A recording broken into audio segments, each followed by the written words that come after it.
Wow, it's really been a couple days since I uploaded that Batman vs Superman video. Well, I guess it's time to go into Justice League. Zack Snyder now. Yeah. Mm. Zack Snyder's Justice League is the director's cut of Justice League, and it's significantly longer. By significantly, I mean it's literally the longest movie I've ever seen, clocking it at 4 hours and 2 minutes. That's that's not a joke. 4 hours and 2 minutes. So in the last video, my Batman vs Superman video, I basically predicted that I would give this movie a 5.5 out of 10. Roll the clip, please. I'm gonna give Zack Snyder's Justice League a 5.3 out of 10. Wow, that's a very interesting clip. Um, but yeah, I predicted that. So, did that come true? No. What, what did I give it then? What would I give it? Radic, tell me. Tell me, please. Calm down. Calm down. Papa Radic's here. He'll take care of you, and he will tell you what I gave it in a couple minutes. First, the aspect ratio. The aspect ratio, which is used in this movie, is 4:3, and I just don't think it works for this movie, if I'm being honest. Like, don't get me wrong, the 4:3 aspect ratio is really cool. I like The Lighthouse a lot.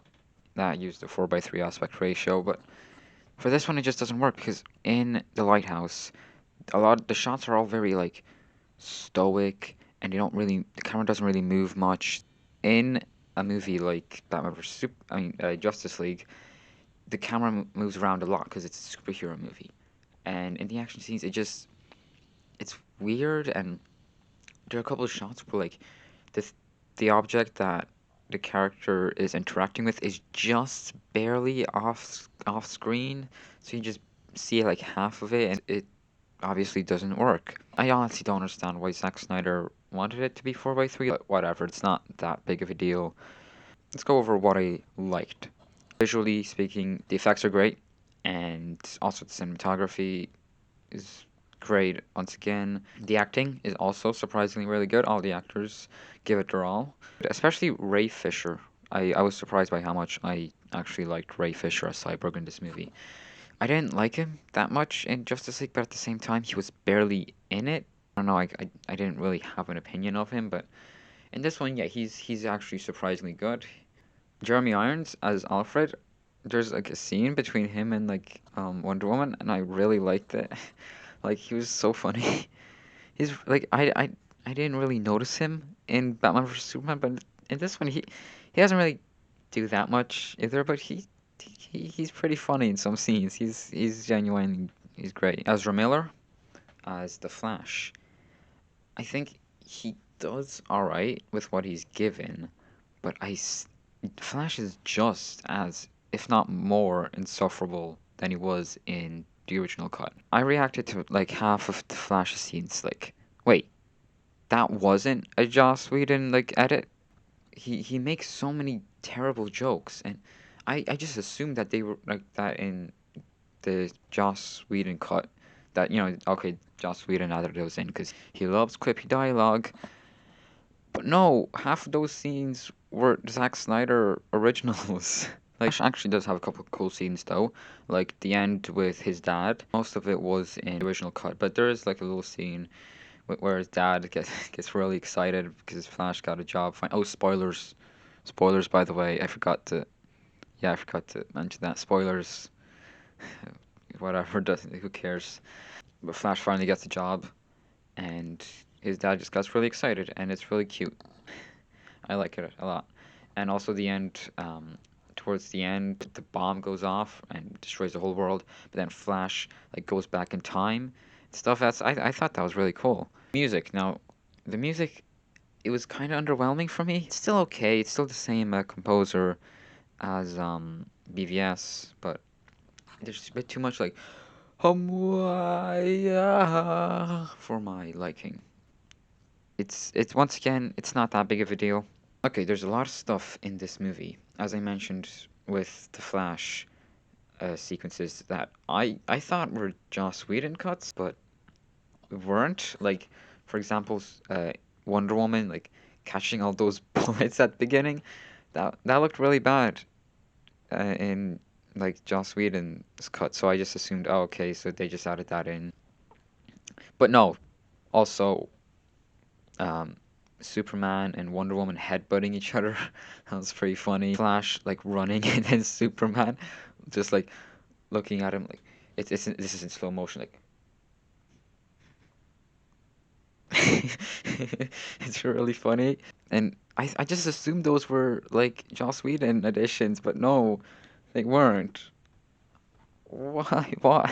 Superman turns good just as quickly as he did in the theatrical cut, which I I thought was kind of weird because I assumed that 'cause Barry Allen in BVS told Superman Lois is the key, so I just assumed, oh, in this movie, Lois Lane is somehow going to be, the key. They're going to have to bring her to Superman, but no, she just kind of shows up. It's better in this movie because it's like the culmination of her arc or whatever, but it still just kind of feels a little weird. Superman's suit looks pretty cool in this movie. The black suit looks cool. He doesn't have the mullet though that he did have in the comics, so like, um, yeah. No, apparently Zack Snyder actually did want a mullet, but the studio didn't let him. So this technically also isn't the Zack Snyder cut because release the mullet cut. That's what we need. We need the mullet cut of Zack Snyder's Justice League. It's gonna be the exact same, but like no, we have everyone have a mullet. Yes, not just Superman. Everyone have a mullet. Fucking Martian Manhunter too. Why not? Now let's get into the post-credit scenes. Oh boy. Oh, okay. So the first post-credit scene. First of all, I did not expect the first post-credit scene to be the post-credit scene from the original theatrical cut. But no, Deathstroke is in the post-credit scene. He meets up with Lex Luthor just like in the theatrical cut. The reason why Deathstroke is there is a little different. So Lex Luthor now knows that Batman is Bruce Wayne, and he tells it to Deathstroke, and now Deathstroke wants to kill Batman. And yeah, then boom, cut to black. Next post-credit scene. Oh god, this one is so long. Why is this scene so fucking long? This is set in like the nightmare sequence, and it's literally just a scene from another movie tacked on to this one. And sometimes, the MCU does that sometimes, but they usually only have like it's usually like a 30-second clip. Boom, cut to black. But no, and this one is just 5-minute long scene of Batman and also Mara's there, and they spoil that Aquaman's gonna die in the next one, and Deathstroke's there. We only just met him like literally a scene ago, but now he's there, and then Cyborg's there, and he has a machine gun, and then Flash is also there, but he has a really cool like mask, and he has a fucking mustache and beard, and Joker's there. We live in a society line is in there because fuck it, why not? Best thing about the trailer isn't in the fucking movie. I'm so mad.